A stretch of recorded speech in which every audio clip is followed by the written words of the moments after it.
महाराजाचे 350वें राज्याभिषेकमध्ये मी प्रतापगड गेलो होतो.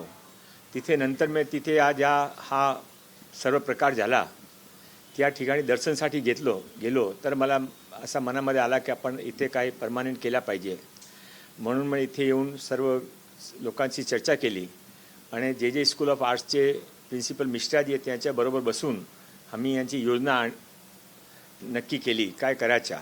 एक 10 करोड रुपयाचे आपण बजेट नक्की केला, GR काढला आणि नंतर असा लक्षात आला की जे हिलवर हा सर्व आहे ते हिल कमजोर आहे. तो हिलने फक्त स्ट्रेंथन करायचा, तिथे लाईट अँड साऊंड शो करायचा आणि मोठा छत्रपती शिवाजी महाराजचा पुतळा उभा करायचा असा निश्चय झाला. नंतर आम्ही त्याच्यासाठी जे स्कूल ऑफ आर्टचे माध्यमातून निविदा काढली.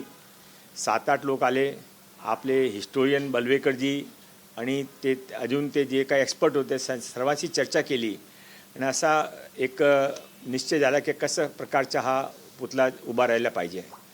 आणि 1 राऊंड 2 राऊंड 3 राऊंडमध्ये फायनली दीपक कोकाटेजी जे आपले मूर्तिकार आहे पुण्याचे, दीपक थोपटेजी आपले मूर्तिकार आहे ते आज इथे आले आहे. त्याने हा काम मिळाला. त्यांचे आपण बघू शकता की हा मूर्तीमध्ये एक शिल्प आहे, त्यापेक्षा जास्त भाव पण आहे.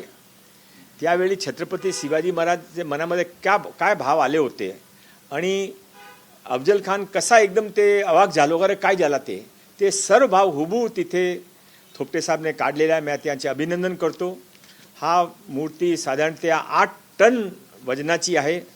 15 फूट हा मूर्ती ती उंच आहे.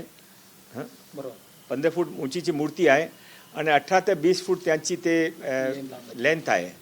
एक अतिशय भव्य आपण पेडेस्टल उभा करू, त्यावर मूर्ती उभा करू, तिथे लाईट अँड साऊंड शो होईल.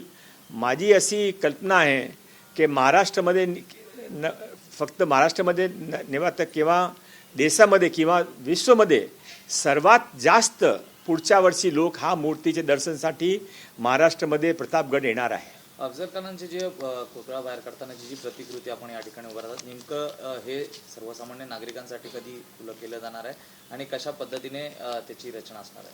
आणि ते मूर्ती साधारणतः तयार झाली आहे, फायनल टच आहे. तिथे फक्त ते वर्षातमध्ये तिथे पण पेडेस्टलच्या काम करू शकत नाही. एक वेळा ते वर्षात थांबली ते पेडेस्टलच्या काम पूर्ण करून मूर्तीची तिथे स्थापना होईल.